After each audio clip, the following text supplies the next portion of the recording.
Welcome to a Business Growth Mindset podcast. I'm Kristian Livolsi, and I'm incredibly grateful to be here today and share this episode with you. My purpose is to change the world one person at a time so that I can help them become the very best version of themselves. In today's episode, I'm going to provide you with 10 areas that you must address to build a better tomorrow for you and your business. This episode is full of golden nuggets to get you thinking and make the changes that will help you grow and flourish, and I know you will love it. To all the business owners and entrepreneurs, the crazy ones, the believers, the doers, the clever makers, the action takers, and everybody else in between, this podcast was designed for you. If this is your very first time visiting my channel or listening to my content, make sure that you subscribe by clicking the subscribe button now and change your notification alert so that you don't miss future episodes. So stick around and listen up, because what I'm going to share with you today has the power to change your mindset and those around you. During uncertain times, we are all faced with the fear of the unknown. Now, this is real and it impacts many of us in different ways. How resilient we are is key to how we deal with the adversity and agitation that comes from the uncertainty. COVID-19 has presented many people with a great deal of uncertainty and initiated enormous fear that in many cases has caused countries to be locked down. Industries have been closed and many people have lost their jobs, and sadly, some have died. Dealing with this is unique to each of us. I don't think there is a precise formula to manage the situation, but what I do know is that we must have faith and hope that it will pass and we will overcome. So what does tomorrow look like? This is a question no one can really answer confidently. However, we can take steps to make sure that we are well positioned to capitalize on tomorrow rather than sitting back waiting for others to tell us what we can and can't do. Today, I will cover 10 areas that I personally know make a difference, and they will absolutely make a difference to you and those around you. I've worked on these areas time and time again, and I have addressed each area with my clients to make sure they are able to capitalize on tomorrow. Firstly, you need to stay healthy and adhere to social distancing. If you're not healthy and taking care of yourself, this will increase your risk, but also impact your well-being and ability to take action. During this period of isolation, many of us have put on a few kilos, drunk a little too much wine, eaten irregularly, and overconsumed, and many stopped exercising. We all know this stuff, so I'm not going to build out a chorus about why it's important. I, for one, know the importance I need to have on my physical well-being. I have failed to nurture my physical self for some time, and it's now top of my list. The positive emotions that I get when taking action on my physical well-being increases my mental well-being and supercharges my actions, and it will do the same for you. Now, please don't be extreme like me, because that will only lead to a crash. I've been working on building a sustainable program for myself, which started well before COVID-19. But then, like many, it all stopped. I lost 14 kilos in 2.5 months, and during isolation, I put it all back on. However, in the past 30 days, I have been working on reconnecting my physical body with my soul and increasing my energy vibration. Now, this is preparing me for the next phase that starts in July. Now, in July, I will commence slowly by taking small steps for the little gains rather than big steps for the big gains. This is a long-term plan to improve my physical self and supercharge my mental well-being so that I can perform at my peak and live a purposeful life without limitations. What will you do to change tomorrow? What steps can you take today to improve your physical well-being? Once you have sorted your physical well-being, it's time to get you mentally in shape. Coping with the impact of COVID-19 on you, your family, and your business will most certainly have an adverse impact on how you think, process, and act. It's now time to explore, reflect, and realign. This is not easy, but it can be done. Getting yourself in the best mental shape will give you the upper hand as we come out of this crisis, and you will be prepared to capitalize on the opportunities as they come about. Being ready physically and mentally will increase your chances of a better tomorrow. This is all about developing a growth mindset. As humans, we are deeply pleased when our ideas come to fruition, and we are even more pleased when our ideas make a difference. For example, improving motivation, innovation, or productivity. But popularity has a price. People sometimes distort ideas and therefore fail to reap their benefits. Therefore, you need to start to believe that talents can be developed through hard work, good strategies, and input from others. Yes, you can develop a growth mindset. You are not born with it. People who have a growth mindset achieve much more than those that believe that their talents are innate gifts. We call this a fixed mindset. A fixed mindset can be very damaging, and particularly so during a crisis and the recovery phase. Fear feeds a fixed mindset and it will hold you back. So start to worry less about looking smart and put more energy and effort into learning. Developing a growth mindset is hard work, but individuals and organizations can gain a lot by deepening their understanding of a growth mindset. Concepts and the processes for putting them into practice. It gives them a richer sense of who they are, what they stand for, and how they want to move forward. The most incredible thing about practicing a growth mindset is that you are truly becoming limitless and can build the capacity to discover your own potential. There is no logical way to correctly practice a growth mindset and find challenges to be impossible at the same time. We've all heard the saying, where there's a will, there's a way. Well, technically, where there's a growth mindset, there's a way.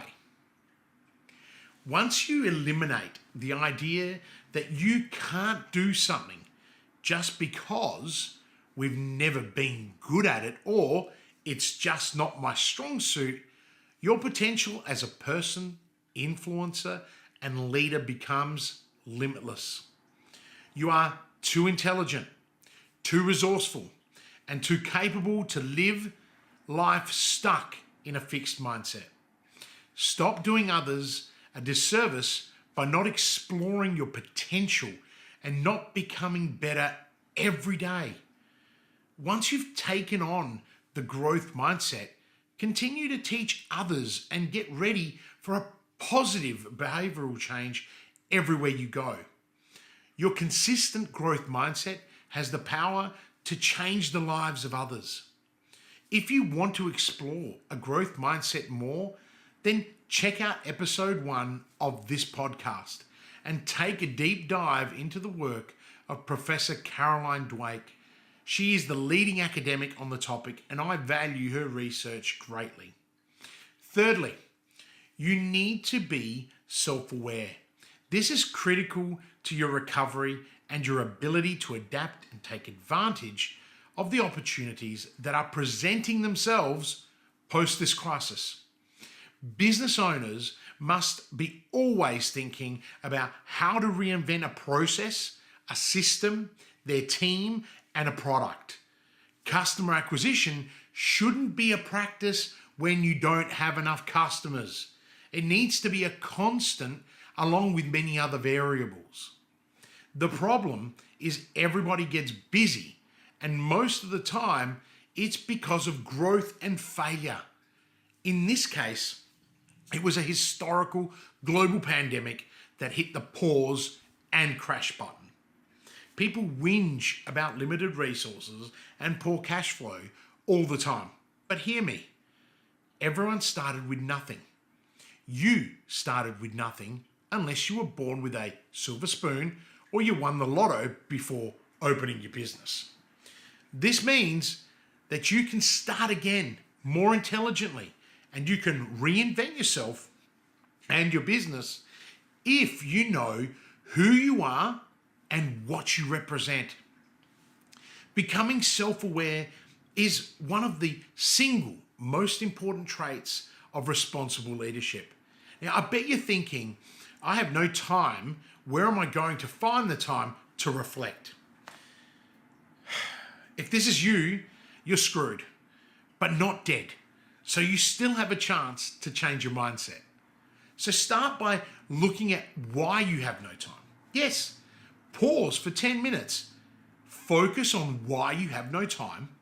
Write down the exhaustive list that is holding you back from control, freedom, and balance. This process alone should help you realize that you actually have more time than you thought. In fact, on average, my new clients uncover about 5 hours of extra time just by undertaking this exercise alone. Once you find the extra time, focus 100% on becoming clear about your purpose, the why you're in business, then for who, and then look at what you actually do. Your tomorrow will look brighter when you know who you are, who you serve, and why.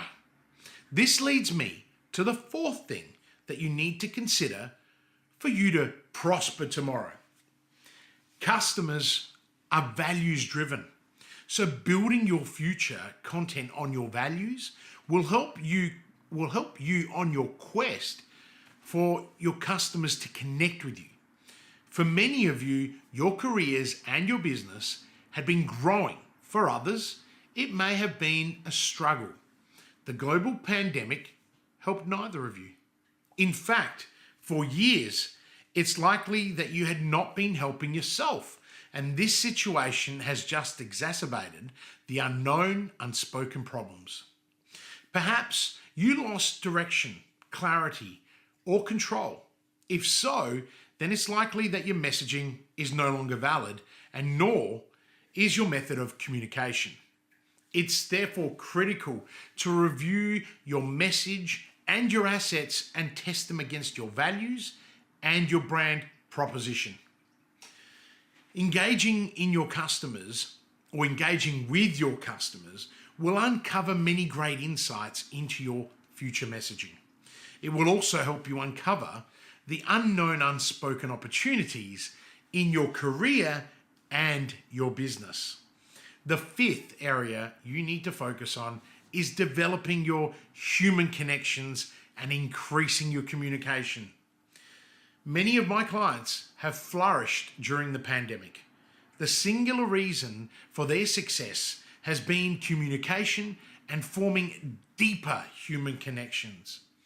They bounced back from the shock of lockdowns within a matter of weeks, and now they're experiencing week-on-week growth.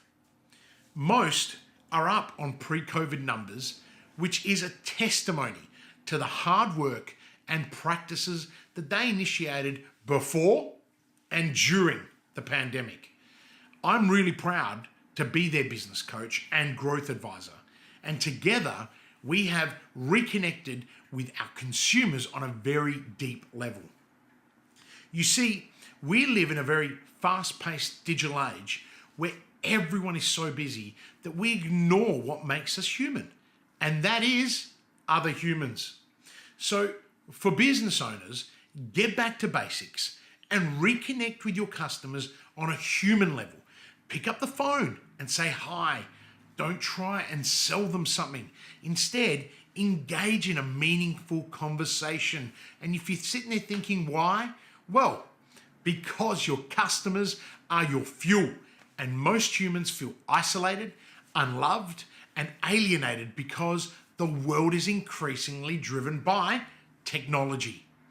This will help you to get to know your customers better, and it will help you evolve your products and service offering, which should lead to business growth through a better understanding of your consumer needs and wants. These first 5 areas will help you build a better tomorrow. So remember, 1, focus on your physical being. 2, build a growth mindset. 3, become familiar and become self-aware. 4, customers are values driven. Explore your values and connect with them. And number 5, build human connections through increased communication. Right, so you need to remember to not let great get in the way of good. Just start and get on with it. If you fail, start again, but more intelligently, and don't give up. Now, the next 5 areas will help you navigate the environment and give you an edge in your decision making. So number 6, you must forecast your cash flow. Many of you rely on monthly P&L forecasts, and this will not be enough. And any forecasts or budgets that you have prepared are well and truly expired now with the global impact of this virus. You need to prepare weekly cash flow forecasts. Yes, weekly. And they need to be updated daily. This will provide you with the visibility and flexibility to take a considerate approach to managing your cash flow. What scares me the most is that there are many business owners, and particularly sole traders, sailing very close to the cliff's edge, and most struggle with a P&L, let alone understanding their balance sheet. Now, it's not that hard. Simple cash flow is essentially money in and money out, the inflows and outflows of your business. The hardest part is planning for when it comes in and when it goes out. More importantly, it's about understanding how much cash you actually need to make it to the other side. Now, I review my cash flow weekly, even when it's business as usual. If you think I'm a control freak, then just ask my clients how often I review their cash flow. Yes, that's right, weekly. I teach them the exact same principles that I follow. Now, why, you say? Because having this instrument in your toolbox keeps you aware and in control.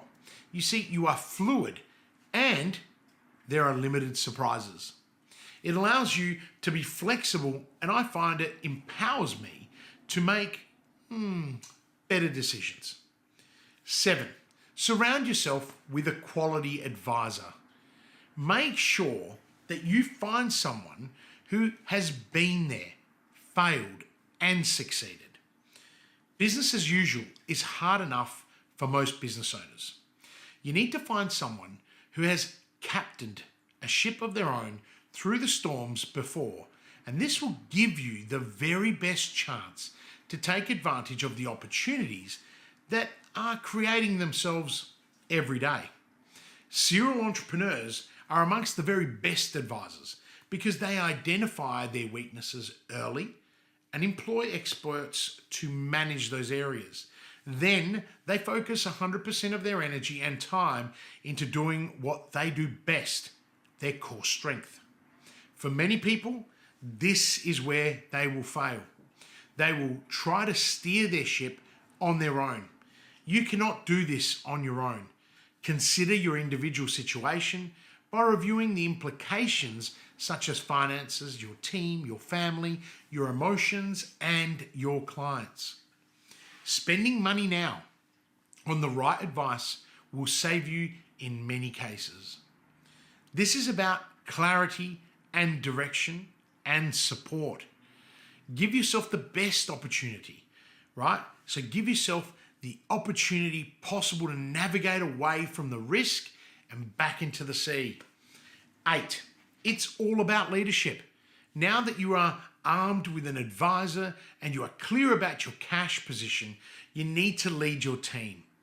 If you're a sole trader, you need to lead yourself and collaborate with others to ensure that you achieve your outcomes. Share your experiences with your team. It will help you. Don't limit yourself. Your beliefs and attitudes as a leader need to be realistic and founded on creating opportunities. Stop focusing on the problems and start creating outcomes that propel your business through its people. Develop a list of goals and use them to chart your new course. The direction is critical and you need to communicate this to all stakeholders. Write SMART goals. So many people I meet have no goals. They wake up each day and do the same thing. If you want to move in a different direction, you need to have a destination. This is your goal. Mobilize yourself and your team to achieve that goal through taking massive action. Be authentic. Know your organizational purpose, right? Start doing and stop talking. A culture of action takers will scale your organization faster than anything else. There is no substitute for speed now.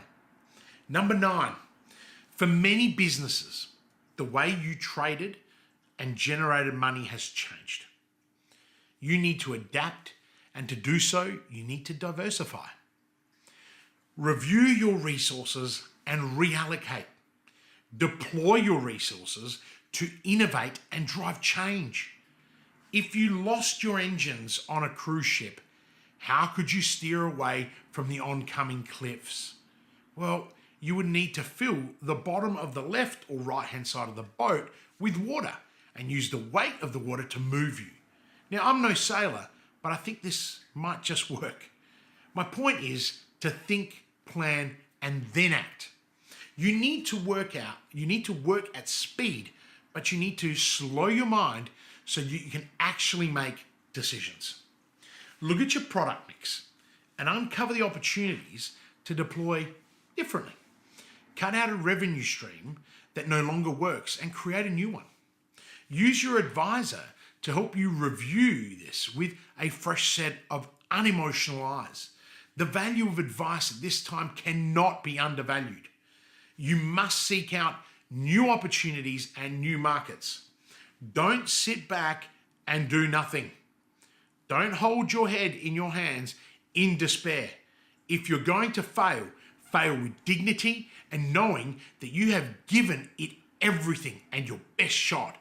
Number 10, right? Sales and marketing. Too many business owners rely on magic when it comes to generating their leads, especially the more established SMEs. This is super dangerous throughout this crisis. Relationships will crumble and people will seek refuge during difficult times. You cannot rely on your past relationships alone. You need to forge with courage and bravery into the red ocean and hustle for the work. Deploy everyone in your team to business development. Without the cash coming in, there will be no business. Increase your marketing activity, right? There are heaps of below the line marketing tactics that can generate you work. SMEs are often falling behind. They are missing out on simple and effective business improvements by failing to adopt technologies. Now think of things like HubSpot, Canva, and Campaign Monitor. They can make your marketing activities double by making you more professional and more efficient. But it really is about increasing your communication. Learn by doing if you don't know how. This is the approach taken by those with a growth mindset. In marketing, this is critical. We often don't have the tools, the context, or the content. So go and create it and test and learn by doing. I have really loved hanging out with you today and sharing my thoughts on this very important and powerful topic that has the power to impact many. I hope that you're able to take the principles and learnings that I have shared with you today and that you can put them into practice in your daily lives and in your business and firms. Now, the purpose has become a cornerstone in my teaching and coaching of business owners. Knowing the causes of failure and knowing the habits and principles that will help you succeed will allow you, right, to go forward with courage. Now, building courage is a key instrument in accelerating my clients' growth and deepening their impact both professionally and personally. And I want this for you. And this is why I share my knowledge and experience in my podcast each and every week. If you loved today's podcast and are enjoying the series, please take a minute to rate it and provide a review. This helps others know that the content I'm sharing is valuable, but also inspires me to share more content with you. Please take care during this time. Be kind and be courageous. And until next week, live with purpose.